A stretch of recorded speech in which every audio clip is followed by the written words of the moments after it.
हाँ भाई पाकिस्तान की दूसरे देशों को मदद करनी चाहिए, उन्होंने कुछ नहीं दिया, एक ढेला भी नहीं दिया। रशियन। तो मैं ये कह रही हूँ कि अगर इन चीज़ों को हम मद्देनज़र रखें तो जब देखें कश्मीर का इशू एक ऐसा इशू है कि ये सॉल्व नहीं हो तो हम मर तो नहीं रहे, मतलब। अस्सलाम वालेकुम, नमस्ते, सत श्री अकाल, कैसे हैं आप लोग? उम्मीद करती हूँ ठीक होंगे, खुश होंगे। मैं हूँ हज़ीका अली और मेरे साथ हैं तारिक नियाज़ी। अस्सलाम वालेकुम, नमस्ते, सत श्री अकाल। उम्मीद करता हूँ ठीक होंगे, खुश होंगे। दोस्तों जहाँ रहें खुश रहें, माँ बाप का ख्याल करें क्योंकि माँ बाप है तो सभी कुछ है। आज की हमारी वीडियो है Islamic organisation corporation has become the mouthpiece of Pakistan. Sir start करते हैं अपनी वीडियो को, लेट्स स्टार्ट। का टाइटल है organisation of Islamic corporation has become mouthpiece of Pakistan. से स्टार्ट करते हैं। नमस्कार, welcome you all to world affairs. मैं हूं प्रशांत धवन। नाउ हाल ही में हमने ये देखा है कि OIC organisation of Islamic cooperation ये अपनी विश्वसनीयता, ये अपनी जो क्रेडिबिलिटी है ये खो चुका है और भारत ने ओपनली ये बात बोल दी कि ओआईसी की अब विश्वसनीयता कुछ इतनी बची नहीं है। और तो और अब ओआईसी के चीफ भी पाकिस्तान के माउथपीस की तरह काम कर रहे हैं। ये अब तक का आप कह लीजिए सबसे कड़ा स्टांस है भारत का ओआईसी के अगेंस्ट। और देखो कहीं ना कहीं ये इंडिया को बोलना ही था, क्योंकि पिछले 3 साल में आप अगर देखो तो ओआईसी और इंडिया के रिलेशंस काफ़ी ख़राब हुए हैं। नहीं तो उससे पहले आप देखोगे तो इंडिया और ओआईसी के रिलेशंस कुछ हद तक ठीक थे। एक टाइम ऐसा भी था जब बातचीत हो रही थी कि शायद इंडिया ओआईसी का मेंबर बन जाए, क्योंकि इंडिया में आप अगर देखो एक ह्यूमंगस मुस्लिम पॉपुलेशन आपको मिलेगी। और अभी रिसेंटली मैं पढ़ रहा था, कुछ महीनों पहले एक आर्टिकल पब्लिश किया था टाइम्स ऑफ इंडिया ने कि भारत ओआईसी का मेंबर क्यों नहीं। और इस आर्टिकल में बहुत ज़्यादा रेलेवेंट पॉइंट लिखे गए थे। पहली बात तो ये बताया गया कि भारत दुनिया में 3rd लार्जेस्ट मुस्लिम पॉपुलेशन रखता है। जी हाँ, 3rd लार्जेस्ट। और अनुमान ये है, जो अभी पैटर्न चल रहा है उसके हिसाब से प्रोजेक्शन ये है कि 2060 तक दुनिया में सबसे बड़ी मुस्लिम पॉपुलेशन इंडिया में होगी।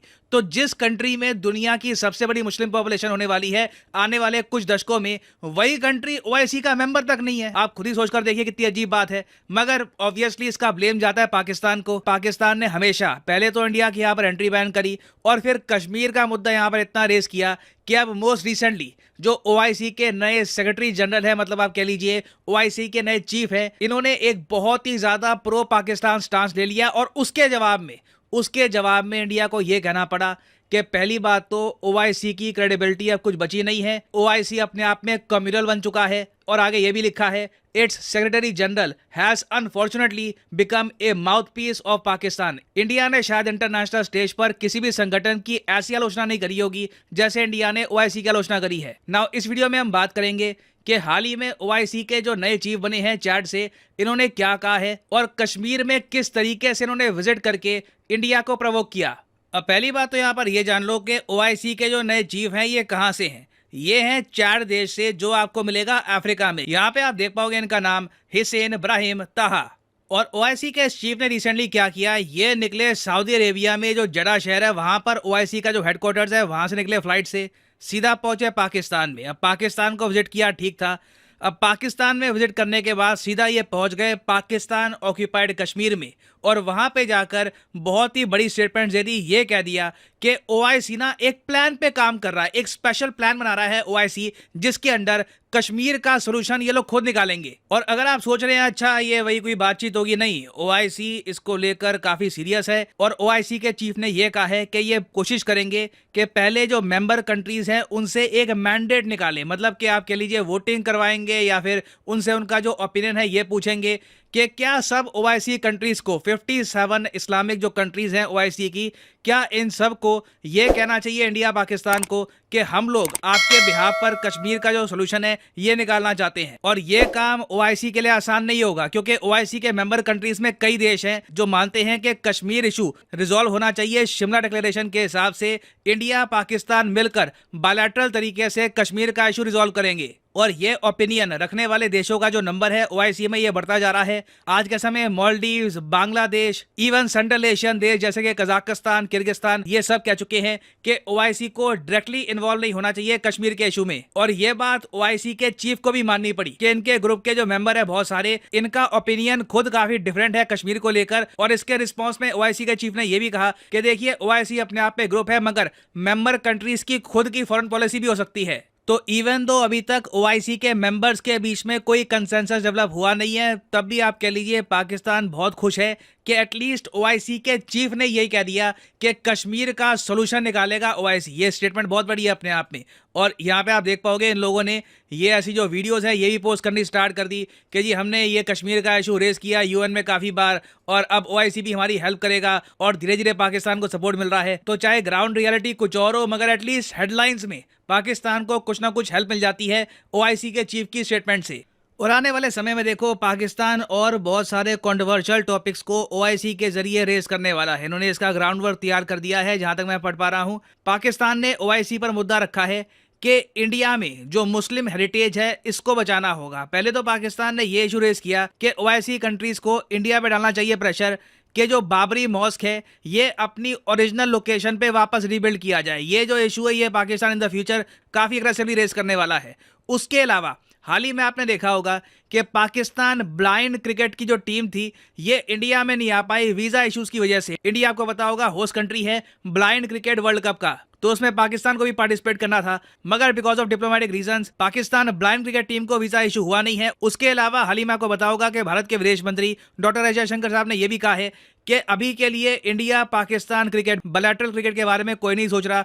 मेन इशू यहाँ पर यह है कि पाकिस्तान अपनी तरफ से टेररिज्म रोके। तो ये जो 2 पॉइंट्स है ना ये मैं आपको बता रहा हूँ पाकिस्तान ओआईसी में रेस करने वाला है। और ओआईसी के जो अभी नए चीफ हैं ये काफी ज्यादा प्रो पाकिस्तान लगते हैं, तो इनकी तरफ से डेफिनेटली इन द फ्यूचर काफी और कंट्रोवर्शियल स्टेटमेंट्स आएंगी। तो इंडिया ने देखो सही किया है, पहले ही ग्राउंड वर्क तैयार कर दिया और ये कहा कि ओआईसी के इस वक्त के जो चीफ हैं ये माउथपीस बन चुके हैं पाकिस्तान के। और दूसरी बात, ओआईसी एज ए संगठन अपनी विश्वसनीयता खो चुका है। और इंडिया के लिए बेनिफिशियल ये होगा कि इंडिया का यहाँ पे जो नैरेटिव है ना, अगर कई और देश भी इंडिया के साथ रेस करे, फॉर एग्जांपल इजराइल, फ्रांस, तो कहीं ना कहीं इंडिया को एक कोलिशन, एक ग्रुप भी फॉर्म करना होगा कंट्रीज का जो मिलकर ओआईसी की आलोचना करे ऐसी स्टेटमेंट्स के अगेंस्ट। और इन दी एंड देखो इससे बदलाव ही आएगा। एक टाइम पे आके ना ओआईसी कंट्रीज खुद महसूस करेंगी कि पाकिस्तान ने कंप्लीटली हाईजैक कर दिया इस ग्रुप को और कहीं ना कहीं ओआईसी को पाकिस्तान को पीछे बिठाना होगा और in the future perhaps India को एक प्रॉपर मेंबर बनाना होगा इस ग्रुप का। तभी आप कह सकते हैं इस ग्रुप की प्रॉपर क्रेडिबिलिटी लौटेगी। और फाइनली यहाँ पर मैं ये भी ऐड कर दूं कि आप किसी भी एग्जाम की तैयारी कर रहे हैं, चाहे SSC, UPSC, bank, any examination, आप परचेज कर सकते हैं अनअकैडमी के क्वालिटी कोर्सेज। लेट्स से आप परचेज कर रहे हैं कोई भी एसएससी एग्जाम के लिए, सीजीएल, सीएचएसएल, तो यहाँ पे आपको क्लिक करना है इस लिंक पर और यहाँ पे आप परचेज कर पाएंगे अनअकैडमी के क्वालिटी कोर्सेज। मगर जो प्राइसेस यहाँ पर लिखे होंगे ये पे करने की आपको आवश्यकता बिल्कुल नहीं है। सिंपली यहाँ पे नीचे आपको कोड डालना है PD10 और अपने आप देखोगे जो प्राइसेस हैं ये गिरना स्टार्ट हो जाएंगे। आपको मिलेगा massive discount, so save money by using the code PD10। और इसी नोट के साथ ये है वीडियो का अंत। Thank you for listening and as always God bless you all. जी जनाब, ये कहा जा सकता है कि सियासी तौर पे जो इस वक्त पार्टी है पाकिस्तान में, तो उसकी थोड़ी सी एक वाह हुई होगी या उसको थोड़ा सा एक बूस्टअप मिला होगा। आने वाले इलेक्शन भी हैं तो इस तरह की शायद स्टेटमेंट तैयार करवाई गई होगी। मैं जहाँ तक समझता हूँ अपने सियासतदानों को या अपने पॉलिटिशियंस को, उन्हें इस चीज़ से, अगर देखें 75 साल हो गए आज तक इस चीज़ का कोई एंड नहीं हो सका। और यहाँ पर बच्चे को पता है कश्मीर का एक ऐसा इशू है जो हमारे यहाँ एक इमोशनल टच है और कभी भी किसी भी ड्रामे में, किसी भी फिल्म में इमोशनल टच निकाला नहीं जा सकता, वरना वो फिल्म बेकार हो जाएगी, वो ड्रामा ज़ाया हो जाएगा। तो इमोशनल टच ही की वजह से सियासतदान अपनी वोट बैंक को बढ़ाते हैं, आवाम में कहते हैं कि देखें हमारी ये इतनी बड़ी अचीवमेंट हुई है। तो मुझे ऐसा लगता है कि बस ये स्टेटमेंट तक की है, इसमें भी कोई ना कोई वो होगी, अपना मतलब प्लानिंग होगी कि किसी भी तरीके से हैं उसे कश्मीर का विज़िट करा दिया जाए और किसी भी तरीके से ये बुलवा दिया जाए। वरना यहाँ पर जो रहने वाले लोग हैं, सियासतदान, उन्हें इस चीज़ से कोई गर्ज़ नहीं है कि हम कश्मीर के मसले के हल की तरफ जा रहे हैं। लेकिन ये वक्ती तौर पे, आर्जी तौर पे एक ज़रूर एक बहुत बड़ा एक पार्टी के लिए एक बहुत बड़ा एक बूस्टअप होगा। बाकी ये कि OIC का मतलब कि एक ऐसा प्लेटफॉर्म, अच्छा पाकिस्तान इन जितने भी इस्लामिक देश हैं, जितने भी मतलब है कि मुसलमान देश हैं, उसमें पाकिस्तान सबसे ज़्यादा यूँ समझ लें कि मिलिट्री के हवाले से थोड़ा सा स्ट्रॉन्ग समझा जाता है। तो शायद इस वजह से भी पाकिस्तान की रखी जाती होगी। पाकिस्तान को एक तरह से माना जाता होगा। हमने बचपन से ही सुनते आ रहे हैं कि सऊदी अरब हमारी इसलिए इज़्ज़त करता है, या सऊदी अरब में हमारे मतलब है कि लेन देन इसलिए ज़्यादा है कि हमारी मिलिट्री जो है वो ज़्यादा पावरफुल है इस्लामिक देशों के हवाले से। तो मुझे इससे ज़्यादा और कुछ नहीं लग रहा।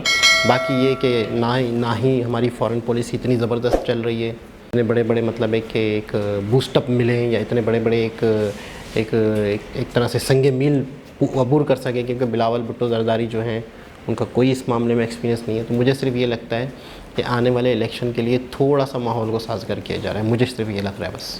अच्छा, मुझे ऐसा लग रहा है जैसे पिछले दिनों भी आपने एक वीडियो में जिक्र किया था कि आपकी किसी से मुलाकात हुई तो इंटरनेशनल रिलेशंस को लेकर वो साहब ये कह रहे थे आपको कि पाकिस्तान के हवाले से कोई बात नहीं होती। और मैंने अगर चैनल बना भी लिया तो मैं ये सोचता हूँ कि उसके ऊपर बात क्या करूँगा। पाकिस्तान के हवाले से तो कोई डेली बेसिस पे न्यूज़ होती नहीं है, कोई बात होती नहीं है।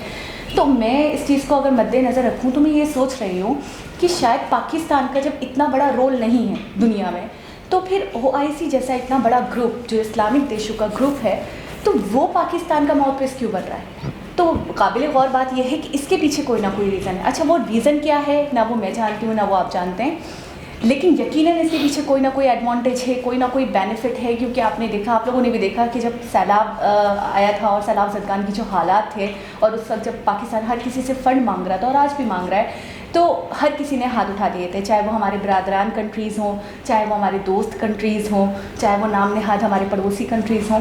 तो खैर किसी ने भी इतनी ज़्यादा मदद नहीं की, जितना मांगते थे उससे कुछ इक्का दुक्का लोगों ने दे दिया तो दे दिया, बाकी ज़्यादातर ने हाथ उठा लिया था और मना कर दिया था कि जी हम खुद बहुत क्राइसिस में हैं, बहुत बुरे हालात में हैं। तो बस ये पाकिस्तान की मदद करनी चाहिए दूसरे देशों को। जिस देश से मांगने गए थे वो देश ने ये स्टेटमेंट किया था कि हाँ भाई पाकिस्तान की दूसरे देशों को मदद करनी चाहिए। उन्होंने कुछ नहीं दिया, एक ढेला भी नहीं दिया। रशियन। तो मैं ये कह रही हूँ कि अगर इन चीज़ों को हम मद्देनज़र रखें तो जब देखें कश्मीर का इशू एक ऐसा इशू है कि ये सॉल्व नहीं हो तो हम मर तो नहीं रहे। मतलब पाकिस्तान की आवाम रोडों पर तो नहीं आएगी, पाकिस्तान की आवाम भूखी तो नहीं मर जाएगी, पाकिस्तान तबाह बर्बाद तो नहीं हो जाएगा। कश्मीर का इशू साइड में रखकर बहुत सारे ऐसे भी इश्यूज़ हैं जिसके ऊपर जल्दी गौर करना है, जिसको जल्दी सॉर्ट आउट करना है, लेकिन उसके ऊपर नज़रसानी है ही नहीं। जैसे कि गुर्बत का इशू है, जैसे कि महंगाई का इशू है, जैसे कि प्रोग्रेस का इशू है, जैसे कि इंफ्रास्ट्रक्चर का इशू है, जो मेन चीज़ें हैं, जैसे कि डेवलपमेंट का इशू है। तो ये सारी चीज़ों के ऊपर जब नज़र नहीं है और एक कश्मीर का घिसा पिटा टॉपिक लेकर हर जगह पाकिस्तान अगर बोलता भी है, तो मुझे ये नहीं समझ में आता दूसरे कंट्रीज उसी इशू को क्यों इतना उछालते हैं या उसी के ऊपर इतना ज़्यादा मतलब कोई स्टेटमेंट दे देते हैं, कोई कंट्रोवर्सी हो रही होती है उसके ऊपर, बातचीत उसी पर हो रही होती है। मतलब पाकिस्तान में कश्मीर को छोड़कर और भी बहुत बड़े बड़े इशूज़ हैं, उस पर कोई बात नहीं करता, उसके हवाले से कोई हमें सपोर्ट नहीं करता, उसके हवाले से कोई आलमी तौर पर आवाज़ नहीं उठा रहा होता। तो लाकर मुझे बात ये समझ में आ रही है कि यहाँ हमारे पॉलिटिशियंस का, आपने बिल्कुल ठीक कहा, उनका मफाद है, और वहाँ भी मुझे कहीं ना कहीं लग रहा है चीफ जो हैं जिन्होंने स्टेटमेंट ये दिया है इसके पीछे यकीनन उनकी ग्राउंड रियलिटी, जैसे कि इन्होंने भी कहा प्रशांत धवन जी ने कि हमें नहीं पता, कुछ और भी हो सकती है, तो पता नहीं इसके पीछे उनका भी क्या मफाद है कि उन्होंने इतनी बड़ी स्टेटमेंट दे दी। अच्छा, कश्मीर के इशू पे थोड़ा सा अगर हम गौर करें तो शिमला कॉन्फ्रेंस में ये मुआहदा तय हो गया था कि पाकिस्तान और इंडिया बैठकर बात कर सकते हैं, ये बायलैटरल इशू हो गया है, ठीक है। इसके अंदर कोई तीसरा कंट्री या कोई ग्रुप ऑफ कंट्रीज़ इन्वॉल्व नहीं हो सकते। जब ये टू द पॉइंट बात हो चुकी है, इस पर पूरा कॉन्फ्रेंस हो चुका है, इस पर एक मुआहदा साइन हो चुका है, तो उसके बाद मुझे समझ नहीं आता कि कभी हम सुनते हैं US की तरफ से कोई स्टेटमेंट आ रही होती है कश्मीर को लेकर, कभी हम सुनते हैं कि इनकी OIC की तरफ से कोई स्टेटमेंट आ रही होती है कश्मीर को लेकर। तो मुझे ये चीज़ भी नहीं समझ में आती कि जब एक चीज़ तय हो चुकी है तो उसके बावजूद तीसरी थर्ड पार्टी का जब इन्वॉल्वमेंट होना ही नहीं चाहिए, तो थर्ड पार्टी हमेशा इसी इशू को लेकर आवाज़ क्यों उठा रही होती है। यकीनन इसके पीछे कोई ना कोई तो बात है, और कोई बहुत बड़ी बात है कि हमेशा कश्मीर को ही लेकर बात हो रही होती है। दो चीज़ें हैं। सबसे पहली चीज़ तो ये है कि कश्मीर वाला मामला जो है वो वाकई मतलब है कि एक ऐसा गंभीर मसला है जो हमेशा से है। एक वीडियो देखी थी जिसमें एक बंदे ने खुल के कह दिया था, अगर इंडिया हमें प्लेट में रख के कश्मीर दे दे हम जब भी नहीं लेंगे। इसके पीछे मैं डिटेल में नहीं जाऊंगा, ये बहुत गहरी बात उसने कह दी, बहुत बड़ी बात कह दी, बहुत समझने की बात कह दी।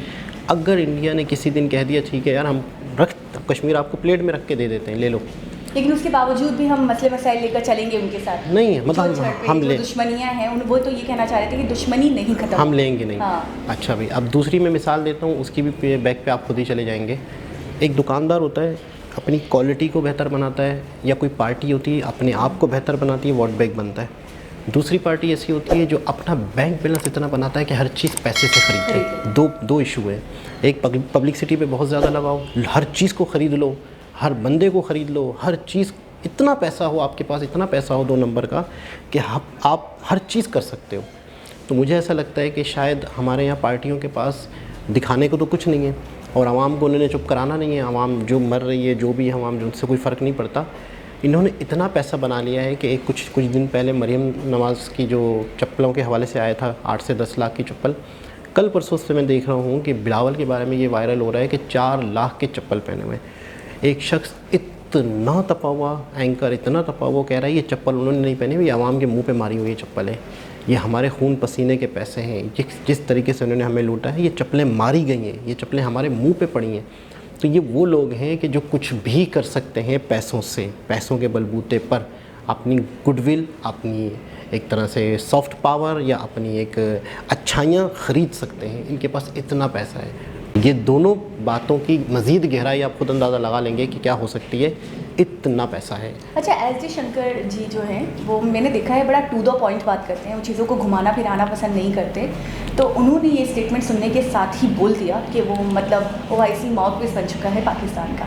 अच्छा, उन्होंने ये भी कहा कि इतनी ज़्यादा इनकी अहमियत नहीं है, जबकि इस्लामिक कंट्रीज़ सारे इसके अंदर इस ग्रुप में ऐड ऑन है, लेकिन उसके बावजूद उन्होंने कह दिया कि वो अपनी मतलब एक वर्थ दिन ब दिन खो रहे हैं अपनी इस तरीके की स्टेटमेंट देकर, इस तरीके के काम कर कर। और ये है कि ये बायलेटरल इशू है, ये मेरा, हमारा या और पाकिस्तान का इशू है, आपको इन्वॉल्व होने की ज़रूरत नहीं। मतलब टू द पॉइंट बात बोलती है उन्होंने। अच्छा, मैं एक चीज़ और भी समझ रही थी, थोड़े दिनों पहले आई थिंक मैंने कोई वीडियो भी देखी थी इससे रिलेटेड कि इंडिया OIC में आएगा, उसको मेंबर बनाया जाएगा, लेकिन मुझे ये नहीं पता था कि अभी तक नहीं बना।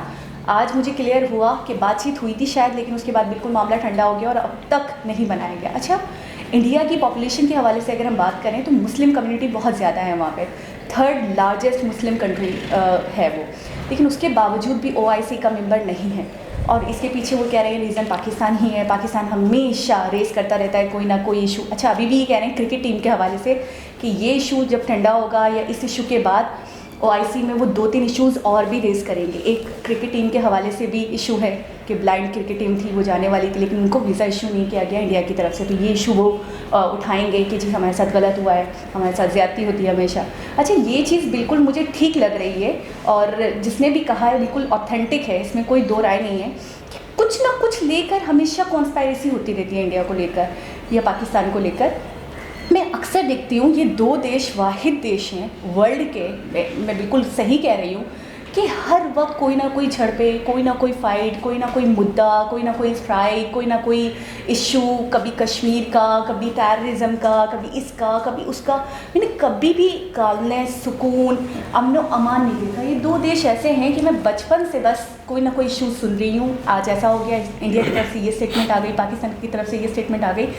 आप बिल्कुल ठीक कह रहे हैं, और जिन साहब ने कहा है उन्होंने बहुत गहरी बात कही है कि कुछ ना कुछ करके अगर कश्मीर का मामला सॉर्ट आउट हो भी जाता है, अगर कुछ ना कुछ करके उसका कोई सॉल्यूशन निकल भी आता है, यहाँ आ जाए या वहाँ चला जाए, कुछ भी हो सकता है, उसके बाद भी झड़पें लगी रहेंगी, उसके बाद भी लड़ाइयाँ लगी रहेंगी, उसके बाद भी भेदभाव होता रहेगा, उसके बाद भी दिलों में मेल रहेंगे।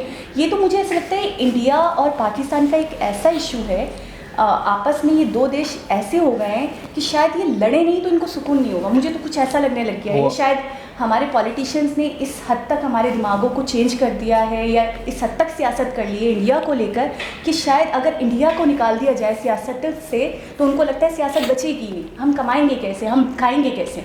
OIC का मेन मकसद क्या होगा? मतलब इस्लामिक देशों की अगर ऑर्गेनाइजेशन है तो मेन मकसद है कि मुसलमानों को फ़ायदा हो, अब इश्यूज़ को सॉर्ट आउट करें। अब मुसलमान कहीं भी हो, और मेरे ख़्याल में अगर इंडिया मौजूद होता है और इंडिया ही में किसी किस्म की कोई प्रॉब्लम्स आ रही होती है मुसलमानों के साथ, तो इंडिया की मौजूदगी में उसे ज़्यादा बेहतर तरीके से प्रेशर दिया जा सकता है, उससे सवाल जवाब किए जा सकते हैं कि आपके देश में मुसलमानों के साथ ये इशू नज़र आ रहा है, ये खबरें आ रही हैं, ये क्यों हो रहा है, ये क्यों हो रहा है और ये क्यों हो रहा है। अच्छा, एक और चीज़ है कि इशू इतना ज़्यादा बड़ा है, गंभीर है, जैसे कि 75 सालों से ये इशू चल रहा है, तो अभी भी एक पेज पर आकर सब बात नहीं करे। जैसे कि OIC के जितने भी मेंबर्स देश हैं तो उनमें भी वो सारे कह रहे हैं कि मुत्तफिक नहीं है, सबकी राय ये नहीं है कि इसके बारे में बात होनी चाहिए, सबकी राय ये नहीं है कि इंडिया से बोलना चाहिए, यानी कुछ कुछ कह रहे हैं, कुछ कह रहे हैं। उनकी चीफ ने खुद भी कह दिया कि जो सारे मेंबर्स हैं वो मुत्तफिक नहीं है इस बात से।